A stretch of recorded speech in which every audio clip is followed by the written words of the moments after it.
بسم اللہ الرحمن الرحیم۔ شروع اللہ کے نام سے جو بڑا مہربان نہایت رحم کرنے والا ہے۔ السلام علیکم۔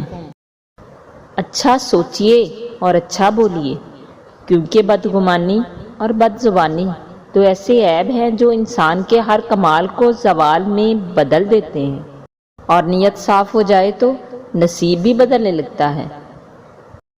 اور رویوں کی زبان سب سے صاف اور خوبصورت ہوتی ہے، بغیر کچھ کہے سنے ہی ساری بات کی سمجھ لگ جاتی ہے۔ دوسروں پہ آئی مصیبت کو سزا اور اپنی مصیبت کو آزمائش سمجھنے والا بھی تکبر میں مبتلا ہے۔ اور خاموشیاں کبھی بے وجہ نہیں ہوتی، کچھ درد ایسے بھی ہوتے ہیں جو آواز چھین لیتے ہیں۔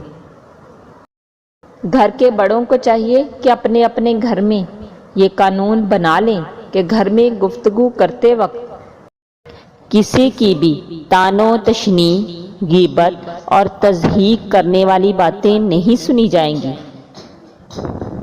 اس طرح ہمارے گھر کا ماحول اور خوشگوار بھی رہے گا اور ہمارے بچوں کی اچھی تربیت بھی ہو سکتی ہے۔